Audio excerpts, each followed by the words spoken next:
Thank you, Professor Sach, for your nice word of introductions. Excellencies, distinguished guests, friends, ladies and gentlemen. Thank you, Professor Sach, for giving me this opportunity to share with your distinguished colleagues and guests my thoughts about the Millennium Development Goals.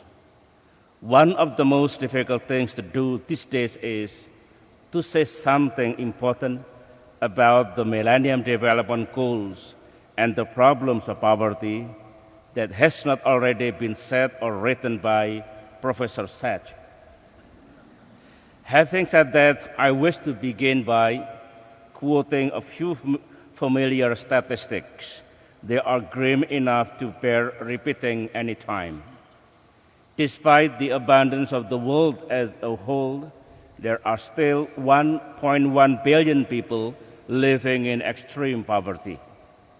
Nearly 3 billion live on less than $2 a day. Some 1.3 billion people have no access to clean water. 3 billion have no sanitation. 2 billion have no access to electricity. And close to 1 billion enter the 21st century unable to read or write. But the most startling statistic is the number of people who die every year because they are too poor to live, 8 million, enough to populate a sizable national capital. It is said that statistics do not bleed, but when they are so horrible as these, you have to pause and think. And apart from that, when you see those video clips on TV of skeletal babies in the throes of helpless hunger, your humanity is challenged. You cannot avert your eyes. Attention must be paid, actions must be taken. And yet it took many years and many major UN conferences and summits before the world community found a way of taking concrete actions. At the Millennium Summit of September 2000 in New York, the heads of state and representatives of 189 governments finally adopted the Millennium Declaration and its agenda for development. That agenda, called the Millennium Development Goals, are actually all about human development and how the human race would make a journey out of poverty. Much has happened since then. What the skeptics depreciated as just another UN declaration turned out to be far from being just business as usual. We knew how serious was the UN system on this matter when the Secretary General set up the Millennium Project and had it chaired by Professor Sach to help countries toward their MDGs. UN agencies and other multilateral institutions have given top priority to helping countries attain their MDGs. Many governments have successfully integrated MDG target into national development planning and public investment strategies. But there is a great deal of global constraint to this massive effort. Financial flows for development are insufficient and are, moreover, often flowing in the wrong directions. We do not have an international trading regime that can effectively open up markets for the exports of developing countries. Some developed countries that can make a real difference between success and failure in this grand endeavor do not have a genuine sense of partnership with the developing world. In the Asia-Pacific region, it can be said that there has been real progress toward the achievement of the goals, alongside the robust economic growth that took place in some countries. The region has some of the fastest growing economies in the world, with high domestic savings and plenty of international reserves. Yet the promise of the MDGs remains out of the reach of millions. Many countries in the region lack the institutional capacity to take appropriate action toward these goals. They have limited capacity to deliver efficiently and equitably the basic services needed to improve the overall quality of life of their people. Thus, despite dramatic reductions of poverty, the region is still home to more than 700 million people languishing in extreme destitution. That is about 70% of the world's poor. Malnutrition persists among 400 million people in the Asia Pacific. 2 of every 3 Asians have no access to safe drinking water. Of every 2 Asians, 1 has no access to adequate sanitation facilities. And this is the region to which the 21st century is supposed to belong. Women and children, especially in the rural areas, are still often overlooked. They should now have access to basic health care, education, and economic resources. Pockets of poverty that are the result of uneven progress should be identified and acted upon instead of being concealed in national aggregations. This is exactly what the leaders of Asian and Africa countries agreed to do when they met in Jakarta, Indonesia in April last year, the first time the Asia-African Conference was held since 1955. This time around, they issued the declarations of the new Asian-African Strategic Partnerships, where they agreed, among others, to meet internationally agreed targets and goals aimed at poverty eradication, development, and growth, while emphasizing the importance of cooperation with all regions. The declarations of the regional ministerial meeting on MDGs in the Asia-Pacific held in Jakarta early last month also recognized these challenges. The meeting emphasized the need for collective action, while acknowledging that attainment of the MDGs is still the primary responsibility of individual countries. The ministers proposed intensive regional cooperation and partnership for achieving the MDGs in the region, with special attention to the needs of least developed countries, landlocked developing countries, and small island developing countries. We in the region remain firmly committed and determined to attain our MDGs. We are mobilizing regional resources and initiatives such as the Asian Development Bank and the Associations of Southeast Asian Nations to help us toward those goals. We have sought the assistance of international financial institutions and multilateral development agencies, such as the UNDP. We have invited the United Nations system to provide comprehensive and coherent programs of support for regional countries. Specifically, we have called on the United Nations Economic and Social Commission for Asia and the Pacific to help us formulate a roadmap to guide our future effort as we move toward 2015. We urgently need that roadmap. The drive toward the MDGs has turned out to be a complex journey with many obstacles. Though the MDGs were formulated to help all societies, they do not serve as a formula for progress that applies to all. There is great diversity among developing countries. They are not affected by the same problems in the same way.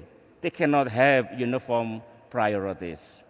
In the first place, there are many factors and combination of factors that may have to do with the poverty of nations.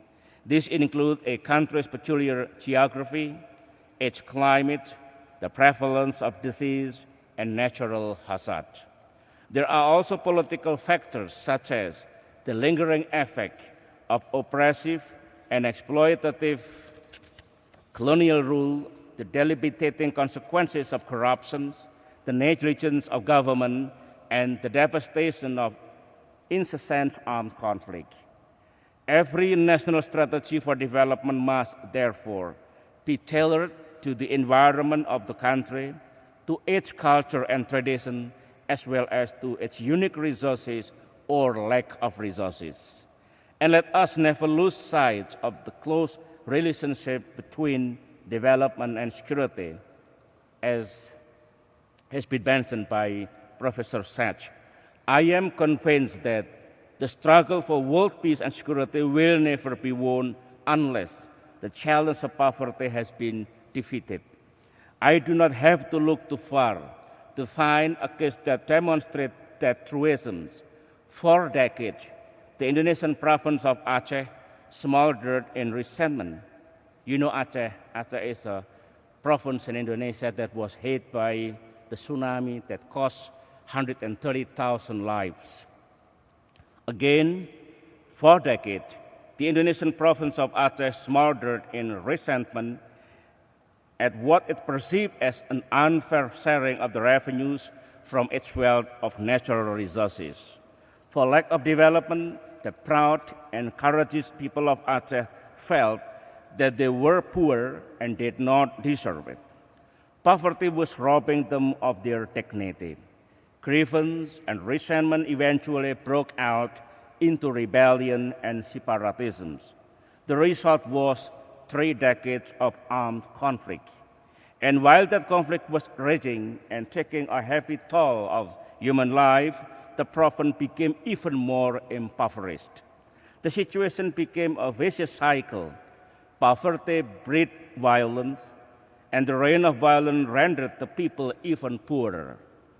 In the spirit of the reform movement that was launched in the midst of the crisis of 1998, the government of Indonesia sought to address the problems of Aceh through dialogue and reconciliation. It was not an easy task. The first attempt of both the government of Indonesia and the separatist Free Aceh movement to achieve peace through negotiation was a failure. Then came an act of God, the earthquake and tsunami of last December that visited tragedy upon the province. The unprecedented catastrophe killed more, as I have said, 130,000 people died and about 120,000 missing in Aceh alone, and a devastated of 500 kilometers stretch of coastline. More than 500,000 lost their homes. It is amazing how tragedy can make people see more clearly the situation they are in. Both the government and the Free Aceh movement saw that the reconstruction and rehabilitation of the province could only be carried out successfully in an atmosphere of peace. And the only way to peace is to make peace. We made that peace in record time, and that peace is holding. The challenge now is to make that peace endure so that it will become the environment of a battle in which former adversaries will be fighting on the same side, the battle against poverty. Today, the reconstruction and rehabilitation of Aceh is being carried out in a way that can serve as a model for development planning for the rest of Indonesia. A master plan was prepared with the full participation of the people of the communities being rebuilt. The implementation of projects are monitored and evaluated by the people. Thus, the people feel that they are the owners of their own recovery. At the same time, we have put in place an airtight system that guaranteed transparency and accountability and the disbursement of funds. I believe that by doing so, we have been able to eliminate one formidable ally of poverty, corruption. It was in the spirit of reform that we were able to address with any success the challenges of Acehni separatism and development. It has been the same spirit of reform that we have been addressing the challenges of national security and national development since mid-1998. Where there are grievances, we bring justice and seek dialogue and reconciliation. We are fostering interfaith dialogue. with the intentions of encouraging religious leaders and scholars to take a frontline position in the promotion. Right after this session, I will be attending the interfaith dialogue that they will be attending by world leaders and hosted by the President Arroyo of the Philippines. Indonesia also hosted many occasions of the interfaith dialogue because this is very important for Indonesia as a diverse country, that we have to bring harmony, respect others, to, at the end, achieve true peace in Indonesia. Where there is a development project to be carried out, we seek the involvement of the widest possible constituency of stakeholders. On the long term, we are investing heavily in human development as reflected in our budgetary outlays of education and health. We have in place an economic strategy that is basically pro-growth and pro-poor. That strategy entails strengthening of the export sector, promoting domestic and foreign direct investment to create jobs, and accelerating the development of rural economies. We are putting new emphasis on rural infrastructure. Nothing is too small to matter. A bridge that can cut by half a day a farmer's trek to town, a schoolhouse where there was none for miles around, this makes a world of difference in the villages. In the face of the skyrocketing of oil prices, we are exercising fiscal restraint and budgetary discipline. At the same time, we are putting in place a social safety net to protect our poor from the rigors of this hard time, especially when we allow fuel price to rise toward true market level. That social safety net will consist of undertaking in human resources development, infrastructure building, and of course, food security. Initially, we expect to spend $1.9 billion for this effort to help and to protect the poor because of the new government policy to increase the price of the fuel. The pocket of poverty in Indonesia are considerable. We will neither deny nor conceal this through deceptive aggregate statistics, nor will we give in to despair. For we have a vision of ourselves becoming a people that have conquered poverty as the basic problems of the human condition. We see ourselves today as a people who have suffered much, but in the process gained a wealth of experience and insight. In the current debate on fighting global poverty, the developing countries have argued that the developed world are not doing enough to help developing countries. In turn, the developed world suggests that the developing countries are not doing enough to help themselves. Well, I think they are both right. Each of us, the developed and developing world, needs to do more if we are to tackle global poverty through global cooperation. We in Indonesia know to address the ills of our society, we need to improve governance, fight corruption, have better planning, invest more in our education and health, and utilize our resources efficiently. Unless we do this with the seriousness that we deserve, international cooperation alone will not be sufficient. In the struggle for development, we know what works and what does not work. We know what it takes to attain prosperity, and that is the continuing refinement of our institution and human development in an environment of democracy. We believe in the perfectibility of our democracy and in the fruitfulness of our constant process of reform. That is our fighting faith and our battle cry. Ladies and gentlemen, thank you for your kind attention.